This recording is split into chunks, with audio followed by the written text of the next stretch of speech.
Good morning, YouTube friends. This is Ellen in Raleigh, North Carolina.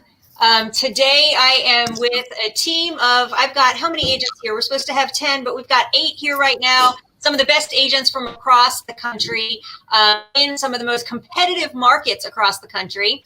And today we're going to be talking about some of the things, some of the crazy things that we have seen in our markets.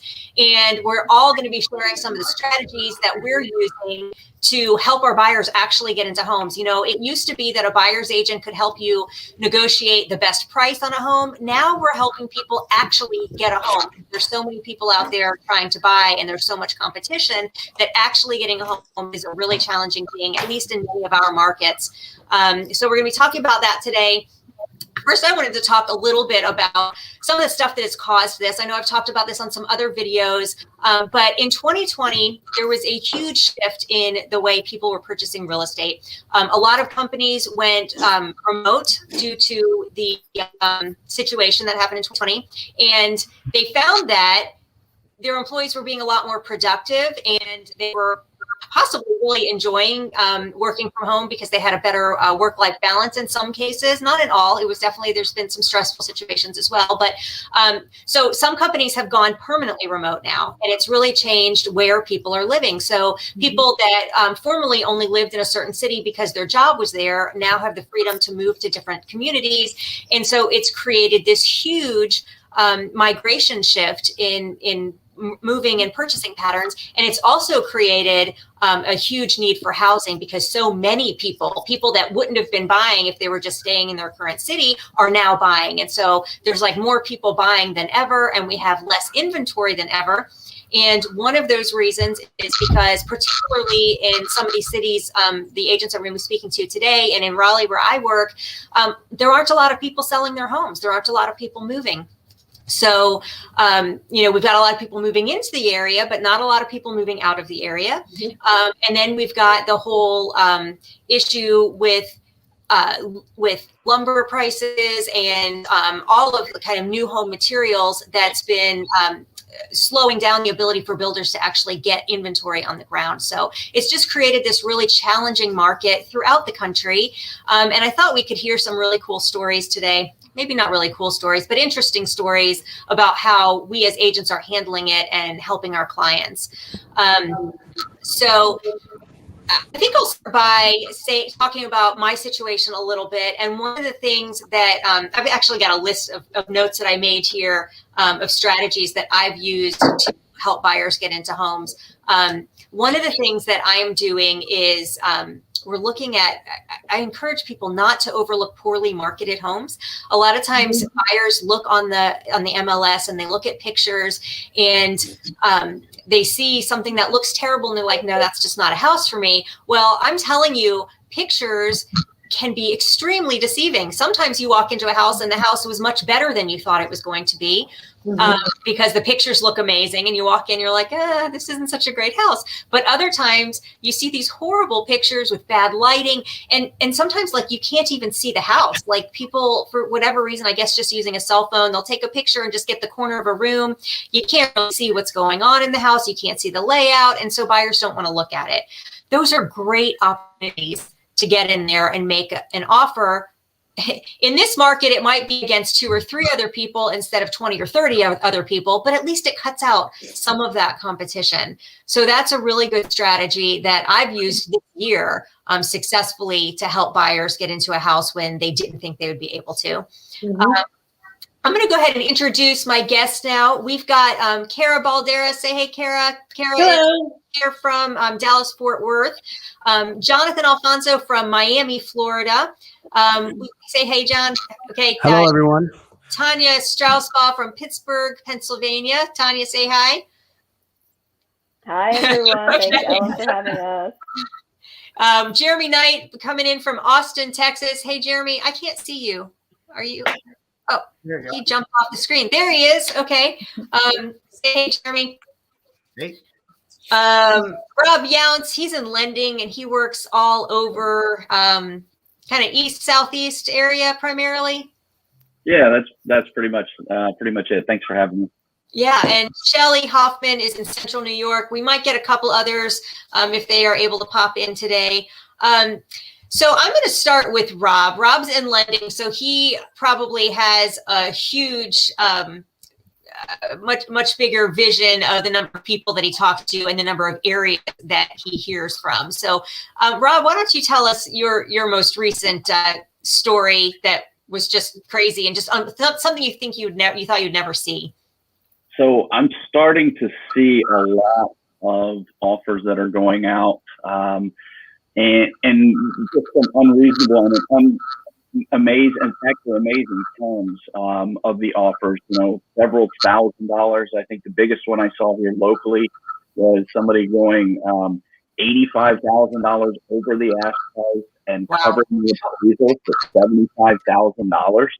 Wow. So if that house appraised, let's say it was selling for education purpose for everybody else, I know you all know this, but the house was selling for $300,000. If the appraisal happened to come in at $225,000, the buyers were actually going to provide the cash to cover that.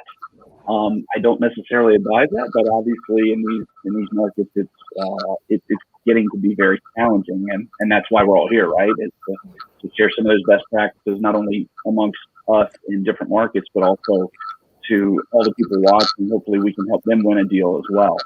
On the mortgage side of things that I'm seeing a lot of people really looking at what they can maximum qualify for. Now, typically we run that and figure that window out of what they can qualify for. And, we ask a lot of questions about their budget and what they expect to pay every month.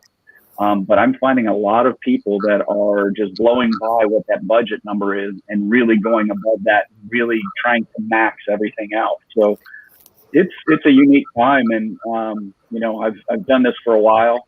I am in several states, and I actually have my wife and I just put in an offer that was blown away by several over ask offers, and 3 of them were sight unseen. So it's interesting and very interesting. Yeah. So one thing that we're actually recommending now to all of our buyers in the lending area is if they have a home to sell, we're recommending that they get a HELOC loan before they put that house on the market. Are you recommending that to your buyers? Yeah, I think it's a very strong move to have that cash available and to come as, present yourself as the strongest possible offer you can provide, because I think the days of everybody watching HGTV and coming in, several $1,000s under ask, right now that's just not happening. So, the stronger you can make your offer and the stronger you can present them up front, I think the more valid you are considered by the sellers. Yeah. Okay, Tanya, let's go to you. I think you're muted right now. There you go. I'm good.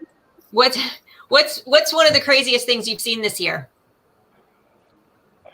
So I would have to say that the craziest thing that I've seen this year would have to be the sheer demand in Blue Ribbon School District. The market is generally crazy all over the U.S., but in Blue Ribbon School Districts, what we have people who are right-sizing, specifically boomers who are right-sizing, aka downsizing, and they are paying insane astronomical percentages over the asking price. My parents were a part of this market. They were between $5,000 and $1 million, and in Pittsburgh, that's a lot of money. When the average price is $200,000. Wow. And we went to the listing with a modest 4-bedroom, 3-bath ranch in the Fox Chapel School District. It was probably 500 feet from the library and probably 1,000 feet from the bourbon. It had not been since 1970, and it went 6 figures over asking price, like 20% more than asking price.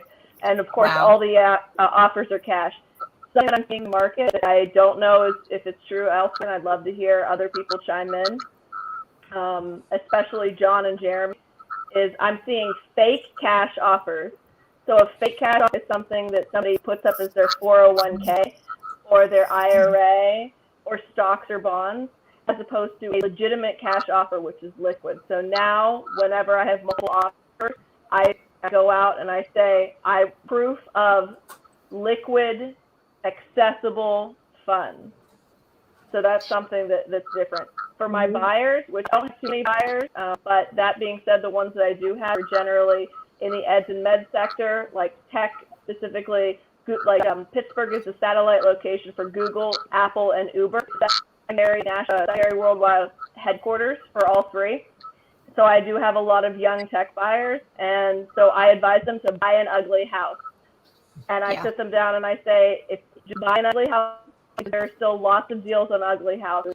I'm closing a condo in Shadyside, which is like one of the 3 premier city neighborhoods, and it is wallpaper everywhere. It's a 30-year-old condo. It's gorgeous when the wallpaper comes down. And so there's an $8,000 credit to remove all the wallpaper, paint the whole thing. She's using it for countertops. She's basically getting a light cosmetic renovation facelift, and the condo was on the market for 6 months. Why? Because it was ugly. Yeah. Do you work with any contractors and lenders to help them do essentially a flip?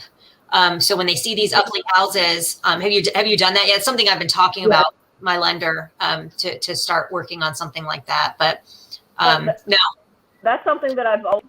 Oh, sorry, Ellen, for cutting you off. Yes, that's something that I've always done. I actually cut my teeth as a redeveloper, aka flipper, and as a landlord, and then as an agent. My grandmother had the same career that I have. She's 100 years old.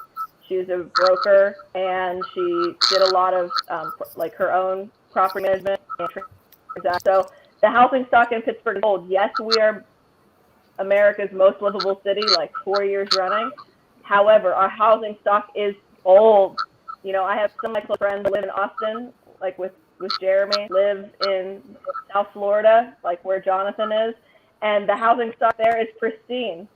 It is completely and totally different. I would be able to sell in those markets because when people are coming here, they're getting houses, even $1 million, $2 million houses are dated, like 30, 40 years out of date. People don't date their houses, they move in, and they don't change things.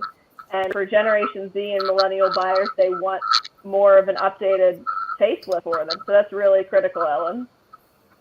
Yeah, it's funny. In my market, old is considered 90s. So it's like, okay. Yeah. No, old in Pittsburgh is considered 1890. Like legitimately. Yeah. No, I can imagine that. It must be a big city. I've never been there.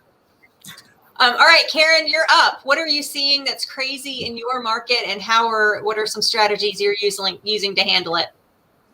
So where I'm in DC and Maryland, Montgomery County, part of Maryland, which borders DC, and here we used escalation clauses. I don't know if you guys use them, but basically it allows the buyers to escalate against the next offer with a difference of their factor. So let's say it's $5,000.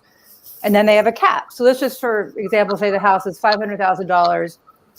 My buyers will escalate to $550,000 with a factor of 5,000. And let's say the next one was to $540,000, then my buyers get for $545,000. Are you with me? Yep. What we're seeing now is buyers going in with no cap, which is kind of crazy or they'll put just use the same example. And my market is, I would say, between 750 and 1.5, is kind of where I am. So either they're going with no cap or they're going with such a high cap that it might as well be no cap with like a $10,000 to $20,000 factor. And it's just insane. It's insane from the listing side for my sellers, because you look at these offers and they're not going to appraise.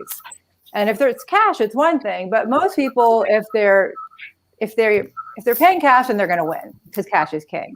But if they're doing kind of what Tanya's saying they're paying cash, but they're really getting a loan, and you can always tell because they'll put a clause in the contract that says that the seller has to allow the appraiser to get in, allow access, so that there's a loan behind it, even though they could pay cash if they had to.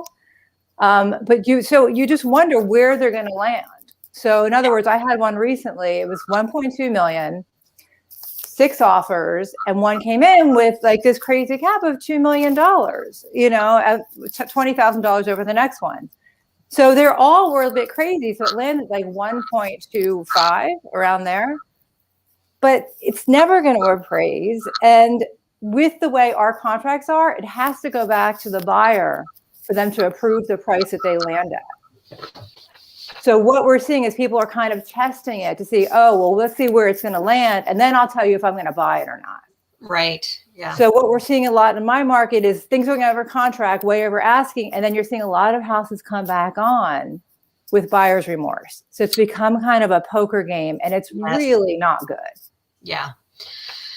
Yeah, I can see how that would be. Okay, you said something a minute ago, and I was going to comment on it. Oh, the cash offers that, like putting in a cash offer and then writing the contract so that the appraiser is allowed to come in. So we have a really cool situation, and this is where another strategy for agents is to really know their contracts. So it's really important to know like every little clause in the contract and how it actually affects the buyer and how you can like use that to their advantage. Because one of the things that we can do here, our contract says that the lending, you disclose the lending portion, but it says right on the contract that that is not a stipulation of the contract. It's just a representation. So it doesn't matter. They can change their lending, and there's nothing in the contract that we have to do differently. So we can say, so I encourage my buyers, if you are able to present a cash offer, say it's a cash offer, and then you can flip afterwards. You can go and get a mortgage if you want to. It's not going to, your contract is still, active, but except in the case of a VA or of an FHA loan, because those require an addendum. So the addendum would need a signature from the seller, and they can say, sorry, we're not doing that. So if you actually needed that and you couldn't do it otherwise, then you'd be in trouble. But so, yeah, we can kind of like play that a little bit to get their offer, even if it's not as high, because sometimes people will take a lower cash offer to, a higher lending offer. So that's one thing. That's another thing that we do in this market sometimes. Hey, Jeremy, you're up. What are you seeing that's crazy in Austin? I am seeing financed offers demolish cash offers every single day. Here's why. So in our market, there's no escalation clause. If I'm going to show properties, I tell clients, and it's a vacant home, prepare to wait an hour in line to get into that home. Wow. Like you think there's a carnival ride going on inside of this house, and it's every single house. If you have 5 houses lined up, expect to spend almost 8 hours showing homes for 5 homes that are vacant. So what we're seeing is, what everybody's seeing at the end of that, most good agents will put in highest and best offer by this time. So no escalation clause. I'm seeing offers go $130,000, $150,000 over list price on a $350,000 home. I just had a client write, on a 475 home, $132,000 over list price because we got beat out at 90 grand, 100 grand, and 110. Now that house didn't appraise. I think it appraised at 530, and we're on the hook at 607. But they went in anticipating that they were going to have to pay the shortage. And that's how you're winning in this market. But so in our contracts, we can write that they can't the buyer can't terminate due to appraisal. So if that's what's happening, I'm seeing finance deals beat out cash offers left and right. And it's simply because the buyer saying, look, I'm going to pay whatever the difference is, I'm paying it. And to the seller, that's as good as cash. So, a prime example, I had a listing down the street from my house in August. We said, okay, we're going to list it, December, January timeframe. As of right now, the price is $475. And then a month goes by. Okay, we're going to be at $485. And then we end up listing at $500. We had 23 offers. At a certain point, I had agents saying, hey, I want to write an offer of $530. And I told them, don't waste your time. That's 30 grand over list price. That's a good offer. I said, don't waste your time. You wouldn't even be in the bottom third of offers at 530. The craziest part about this whole thing is that we went under contract around 600,000. I knocked on my neighbor's door who told me they were interested in selling. And they said, yeah, I'll sell. I was like, all right, I'll have 3 show. I said, let me get this locked up on Monday. On Tuesday, I'll bring you 3 offers. And they didn't believe me. I called the top 3 offers. I said, this is off market, same home. You have between this window to come see it today. We had same price for the home down the street. I put 2 homes under contract within hours of each other, one on the market, one not.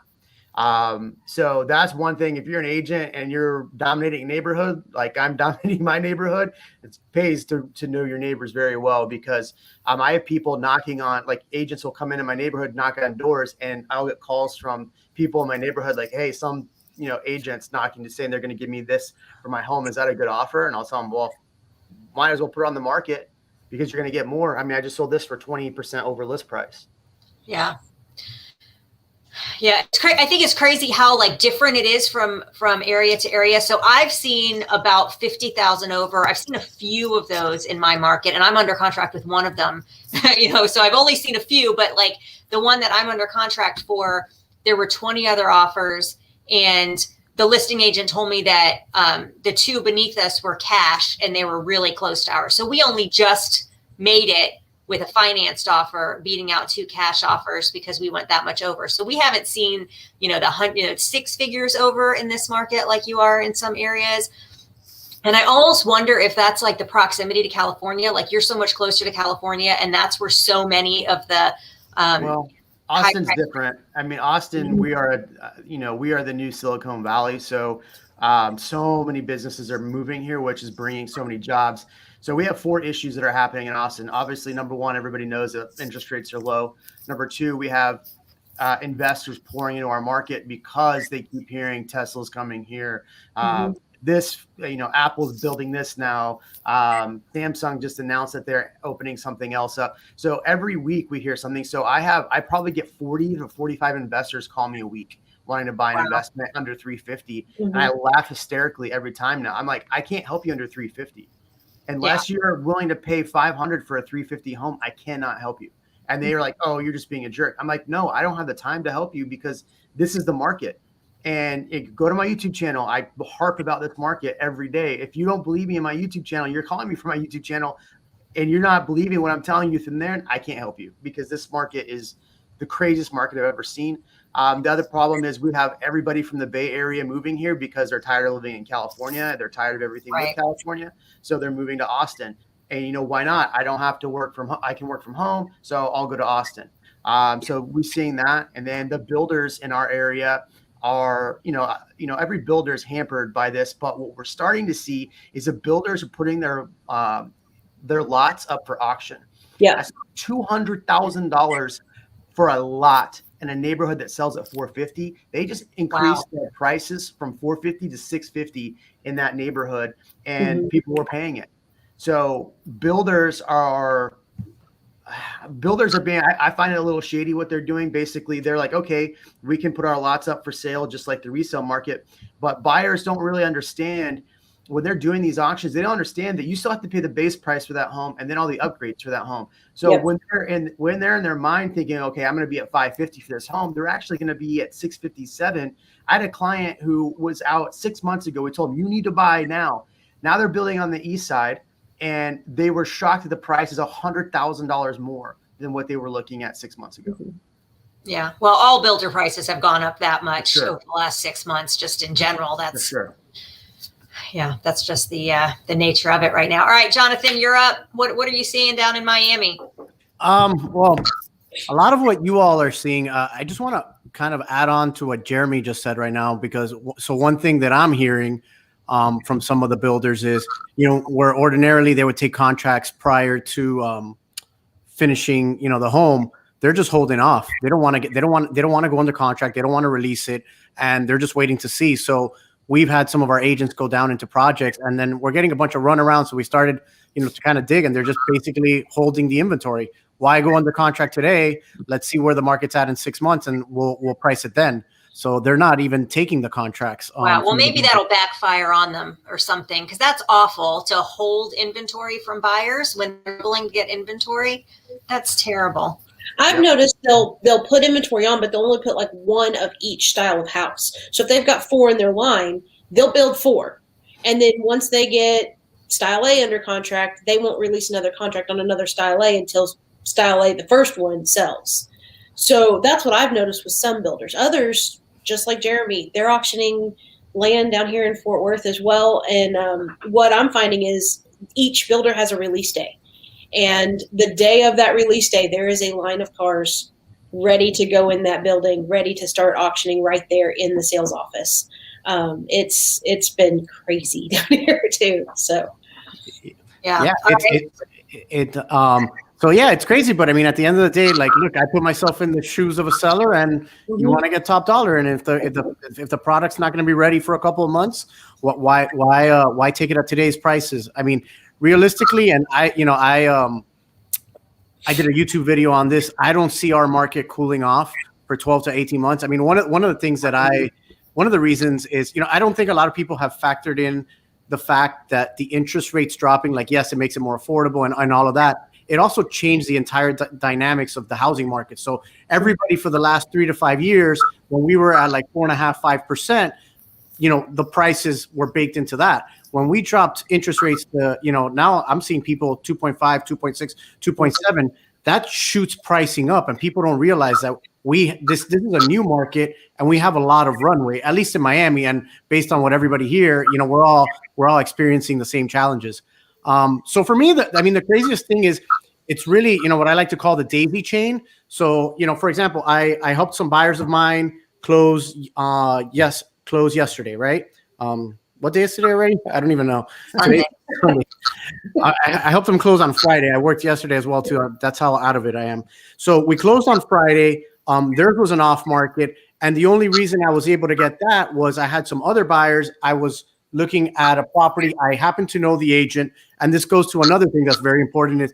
It's just, people like us that have the relationships that we can call various people. We're able to say, what's going on? Can I get in there? Or get the honesty, like Jeremy just said, hey, listen, you're in the bottom third. You don't stand a chance. Okay, move on.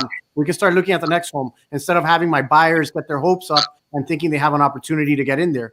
But this particular buyer, I ended up calling an agent, end up trying to find out. She tells me more or less where pricing is. And she's like, and by the way, you happen to know the buyer, because we all know so many people down here. And I'm like, oh man, I know them. I'm like, I figure out pricing more or less. And I'm like, wait a second, but I know where he lives. I'm like, are you representing him? No. I gave that person a call. I'm like, hey, have you put your home on the market? They're like, no, until I found something. I wasn't going to put my home on the market. I'm like, I got somebody for you. Name your number. I'll take them there right now. I went with a contract in hand. My buyers that have been looking for 4 months purchased that home on Friday. But now, the issue that we're having is most of the sellers are just waiting to buy. And so we're having to deal with a lot of post-occupancy where we're navigating. So these buyers that closed on Friday, they're letting the seller stay in there for 30 days. That individual is requesting the 30 days because the individual he purchased from needed 30 days. And then the individual needed time because they were rehabbing their property and they're having issues getting their TCO. So, we're having these daisy chain scenarios. Oh, it's a mess. It's a mess. It's a disaster. And then the whole time, you're kind of, I'm going to the source of the first of what's causing the bottleneck to make sure that what I'm being told is okay, because I also don't want my buyers to close and have to wait 90, 120 days. So we're seeing a lot of that. And I would say that's the craziest thing, but it's also the other thing that we're seeing is a lot of sellers are backing out. Like we're just seeing, and I'm hearing it from all my agents. It's like, it'll be Tuesday or Wednesday and I'll hear about 8 cancellations, just because sellers, either the contract was waiting for that last final signature, and the sellers at the last second will freak out because they spent, they were about to accept the offer. They go out, they start looking at homes, and they realize, oh my God, we have nowhere to go. And wait a second, I don't want to sign. So no, buyer, we're going to hold your contract here. We want to accept it, but give us a couple of days. I had a buyer like that. They were waiting for 3.5 months. They actually closed a month ago. We had to find something else. So yeah, we're seeing a lot of that. And I would say, I don't want to take up too much time, but we're very similar to Jeremy, where we're getting a lot of New Yorkers, a lot of people from California moving here. And it's across all price points. Obviously, the lower you go, the crazier it is. But I mean, I'm even seeing at the $1.5, $2 million price points, houses aren't lasting very long. So it's definitely challenging. Yeah. Showing properties at 3 million yesterday, and well, actually to 5, but we're focusing on 3 million. And there was lines actually for we had to schedule with the agents, and there was like, okay, we can't do this time because I have a showing at this time, and this time. I'm like, at $3 million? Are you serious? Mm-hmm. Yeah. Yeah. All right. So, you know what? One thing I wanted to touch on was all those daisy chains of lots. Everyone's depending on this one, depending on this one, depending on this one. I've noticed more loans falling through this year. Have you noticed that, Rob? Like more loans falling through and messing up transactions than I've ever seen before. Yeah, I talk about with a lot of the agents that I work with, we talk about a loan is kind of like an onion, and as you start peeling back layers, the worse it gets. And in this environment, there's a lot of changing guidelines. I've seen loans blow up because of a forbearance issue. I've seen loans blow up because a guideline changed and maybe the loan officer didn't do as great of a job of keeping up with it, or was just really, really aggressive on the pre-approval, right? Because we all like to say yes. It's hard to say no, especially when you have somebody who's a motivated buyer, but it takes a lot of diligence and a lot of discipline up front to do the good job and to ask the detailed questions.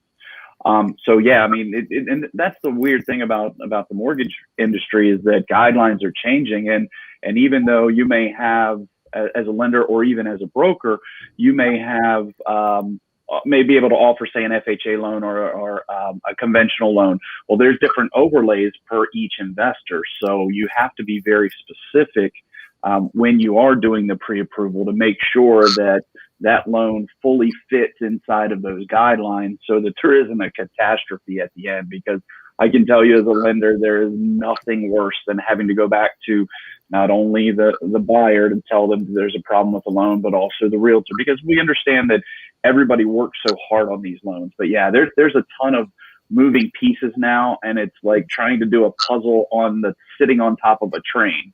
You're constantly trying to fit all these pieces together, and it's an interesting and unique time. Yeah, I think I'm more assertive in trying to get my buyers to use my preferred lender, than I've ever been. Usually I'm just like, use who you're comfortable with. But now I'm like, I need to know that they know you are approved before you get into this mess where you've got all this money on the line, and then you're going to be in a world of hurt if that loan's not really approved, Right. That's just become more important now than it ever has been before. And just one other thing I want to add is I've found that I'm saving more loans from other lenders that it's blown up. So, coming in the middle of a transaction with a very, very tight time frame and having to go and do a quick autopsy of what happened and how we can make that work, going forward in a condensed timeline. What's the shortest time frame you've been able to make happen in this market? Because usually that's not that big of a deal, but right now when they're putting, additional age ranges on, I've heard docs get old more quickly, and you have to kind of get new docs halfway through the process and stuff like that. What is the shortest that you've been able to do in the last 3 or 4 months? So we saved one last month and turned it around in 17 business days. Wow. There were a lot of things that were clean. I feel the loan officer kind of missed something. And that's the other part is the people that are doing the great marketing on the mortgage side are typically your call centers, which are bringing in lesser experienced loan officers. So it's really, really important to find somebody who has worked, and we call it, in my group of loan officers that I refer to a lot, we talk about being a tactician and knowing those guidelines and knowing your move when there is a bump in the road, or maybe a guideline is, you're kind of getting over to the line a little bit in a gray area. You want to make sure that you know how to navigate and get back into those guidelines. So that's super important. Yeah. Okay, with Shelley, I'm sorry, Jonathan, something to say? Well, really, really quick, Rob, too. And can you, because, you're one of the professionals that's working on, every day and doing this, and you understand that, like, a problem in my market is a lot of the lenders, right, that are not professional, and this is Miami, which is the wild, wild west. Somebody comes to them, they'll be like, yeah, give me your income here. They shoot out any sort of letter. There hasn't been any vetting of that person, and now they're going out to buy. And like I tell people, if you're not annoyed with your lender, they're not doing a good job. The reality is, That's a good point. That's a really good. I like that. they're asking you for all these documents, and it's difficult, and they have a lot going on. So here, what I'm seeing is the lender's just saying, okay, give me your financial, boom, here. They spit out a letter. Now that person goes out and starts buying, and it's not only going through the full underwriting and vetting all your financials, the difference between self-employed or salaried, but then, going through that process, like we had going to the whole point of like the $2 million price point.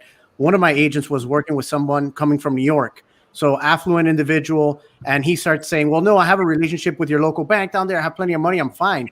And I'm like, you need to hammer down. Can this guy buy up to 3 million or can he buy 2.2? There's a big difference. And the guy was refusing to give in his financials. Oh, they know me. They're going to work fast. I said, for real? I go, let me call. So it turns out somebody at that bank is a friend of mine. So I go, I call him on the line, not letting the client know that, not letting my lender know that the client's listening in. And I go, hey, what's up? I go, listen, I have somebody in here. He says that you guys can do his underwriting in less than 10 days. He's trying to put a 15-day deal because he was waiving the financing contingency. And you just hear him go, he just goes, are you out of your mind? You can't do that. You can't do that to me. Do not do that to me. He's like, I can't get the appraisers out there quick enough. Mm-hmm. He goes, I'm having a problem getting the appraisals back in time. He goes, and then I got to go through my underwriting. He's like, do not do that to me because then we're going to have, we're going to be up against a wall. And you can just tell we hang up and the buyer was like, oh, okay. And it's like, listen, I'm not trying to, I know you have relationships. I know you have the financials, but let's make sure that you can go out there and execute to the T. I don't want to go out and put you under contract at 2.8. Now we find out you're at 2.5 and you're scrambling to cash out from some of your brokerage accounts and, having to lose money on some positions to come up with the 300,000. And listen, that happens at every price point. So, maybe you want to elaborate on that a little bit. Yeah, I think one of the biggest challenges for us as mortgage professionals is the fact that the rates are so low, because not only is there the purchase businesses out there, but everybody's also refinancing. So, from a mortgage side of things, we're really kind of, and it's not a problem, but it's a wonderful problem to have, but it's really a challenge because the refinances come in and they're not really time bound, but we want to make sure we get them, the best possible rate so that they can experience the savings that they're looking for. What our company has done and what I've done is making sure that I prioritize my purchases because they are time bound and we understand that it does affect that daisy chain further down the road. So we want to make sure that we're doing as much upfront as we can, and everybody that applies with me, I make sure to let them know these are the documents we're going to need. I will not get you a pre-approval until I see those documents because my reputation's on the line. I want to make sure I'm not throwing out weak pre-approvals because I understand how that affects things. But I do know, that in all the markets I've been in, I am saving those loans because I'm seeing that, and everybody's in a time crunch, right? Even all the purchases, they want to make sure they get their offer in as quickly as possible. And I have some buyers that are dragging their feet that haven't gotten their pre-approval yet. And I think it comes back to, as Ellen was saying, to making sure that you're very assertive. And again, it's kind of hard as a lender because you want to nurture that relationship, not only with the realtor, but also with the buyer. But you've got to put your foot down as a lender and make sure that you're getting the information where you can make a good suggestion, not only for the loan program, but also to the realtor of how much that person's actually qualified for. Right. And that's kind of against a lot of the personalities of some of the loan officers that I know. But you've really got to do that. You've got to do your due diligence up front. It's super important. If not, when the purchase market kind of rights itself and there's a little bit more inventory, you're not going to have that purchase business as that loan officer. Tanya, did you have something to add? I just wanted to comment about making sure people's pre-approvals are really tight. I think Rob does a great job of it. My two mortgage guys do an amazing job of it. And I tell my clients who are resistant to turning over their financials, some of them are old school and they are Googleable, and my parents are both retired surgeons, and so I have a lot of clients in the medical community who are contractors. They're looking at a house that costs $500,000. They probably take in $1.5–2 million a year, but they want to finance or they're buying it as investment property, whatever. And I tell people, look, I'm going to tell you about the time that I had a surgeon and a cancer researcher, and no one would underwrite them for a $100,000 mortgage. Like, it does not matter what your job is. You are guilty until proven innocent. You cannot afford this property until you prove that you can afford this property. And I'm very firm because there's a line out the door. And people get with the program and they understand that. And I love helping people and educating people, but maybe 5 years ago, it would be like, oh, let it slide. It'll be a pre-qual. Absolutely not anymore. We have a local bank that I won't name them, but we have a local bank that will underwrite physician and certain medical community mortgages with basically a VA loan, 0% down, 0 closing costs, because they want those retirement accounts of the people eventually and other things, as stocks, bonds, yada, yada. And if you won't get underwritten by them, nobody's going to do it for you. So it's really important, I think, as a listing agent to be firm with the buyer's agent and say, listen, you can bring whatever lender you want, but you got to cross-qualify. And the sellers are more sophisticated too. They haven't sold a house in 3 years. I had a seller say to me, which I'm going to cut in real quick, Tanya. I want to cut in because we still have not heard from Shelly, and it's getting pretty late. So let me just let Shelly have her piece. Shelly, tell us what is in your market that is has been the most surprising to you in the last few months. Sure. And I just want to say, as far as not talking yet, I just enjoy listening and gathering it all, and almost can pull something from what everybody has said as far as the escalation clauses, not being able to get the appointments, feeling like you're going into a parade as opposed to showing a home. We're more like you, Ellen, where we don't have, $100,000 over. It used to be if somebody went 5, that was huge 2 years ago. Then last year was 10. Now, the first time you heard 25, your eyes got, big. And it's just getting more and more along those lines. You can only go so much, though, because of the appraisal. So then terms start coming into play. Mm-hmm. So a first-time home buyer that probably should have that home inspector, maybe now they have a home inspector that goes with them on the showing tours, because you get that one shot to look at that house. And if they don't know foundations, they don't know what they're looking for. You only allowed so many people in a showing, like the little kids running around and stuff, to really see a home, right? If you take a lot of people in there with you, a lot of eyes, a lot of conversations, whereas if you go the decision makers and the home inspector, and they go through, and that gives them a little bit more confidence if they are going to go, $20,000 over that asking price. And the other thing, I'm an educator by trade, so I apologize if I sound teachy, but I miss the people we bring in our buyers and really take time to educate them, because they're typically calling and saying, I want to see this house, and that house is going to be gone in 3 days. So you got to get that pre-approval if they don't have it. You got to do those core business pieces, but I miss the education that kind of goes along. I feel like I'm giving them the cliff notes sometimes if I haven't been working with them. So that's frustrating to me as far as working with the buyers. You always want to make sure that you're giving them the best transaction, the best deal, the best knowledge, and that's all they're going to know if they're first-time home buyers, because they haven't worked with anybody else besides yourself. So that is honestly the piece that drives me the most crazy, is how we are taking buyers and saying, here, make a decision in 15 minutes. That's a huge financial impact on your life. And they're doing it. And they do it one of two ways. They either get caught up in that frenzy and they start giving up terms, or they start looking at the houses that have been on the market for 7 to 14 days.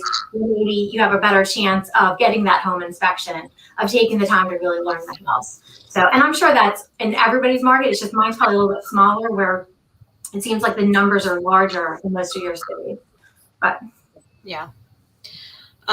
Okay, so I just want to hear from Kara.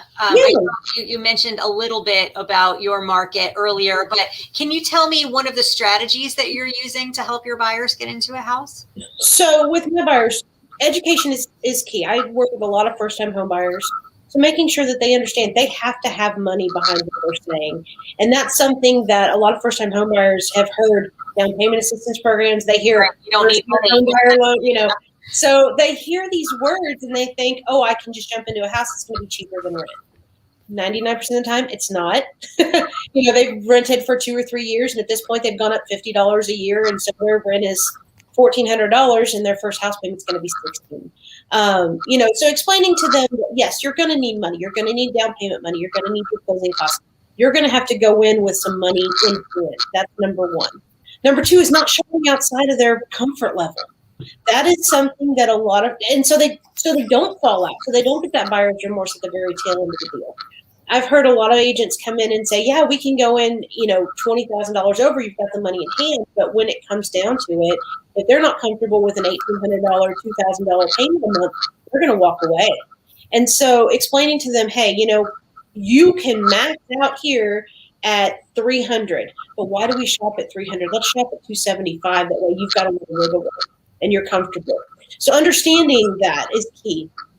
With a lot of my buyers, I've noticed that, yes, finance deals actually are getting contracts over cash deals. Part of that is also time length that the sellers need within their home to go find theirs. So sellers like having that little bit of extra time on their contract to be able to buy their house, their next property.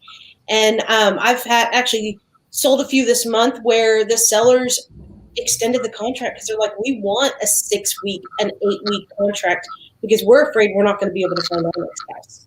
The first buyer is actually willing to do that. We're renting for another 3 or 4 months. So that's money that they don't have to pay double between rent and mortgage. Yeah. So understanding what the plan is and sitting down with your buyers and your sellers and saying, hey, here's plan A, but this could be plan B, plan C, plan D, plan E. Let's think of some different scenarios that you might need to make sure that this runs smoothly for you and for the entire transaction. So having that plan. What I'm seeing a lot of what Jeremy's seeing, I'm seeing. So builders auctioning off lots and having lot release days. That's a big thing right here. People not showing until, like, they'll put a house on the market on a Tuesday and not even as coming soon. It'll be active, but showings won't start until Friday at noon. And then, 12 o'clock rolls around, there's a line out the door, and they'll call highest and best by Saturday morning.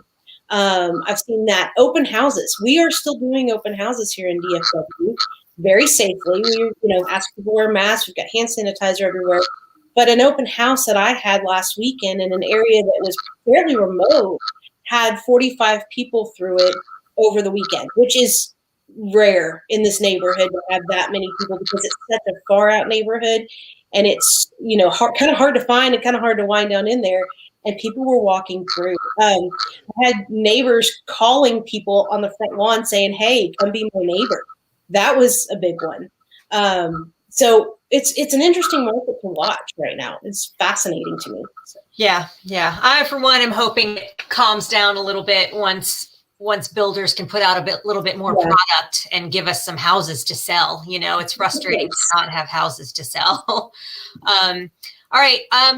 We haven't had any comments in anybody watching. We've had viewers throughout, but nobody asking any questions. So I'm going to guess that nobody has any right now. Feel free to leave them down below if you're watching after the fact.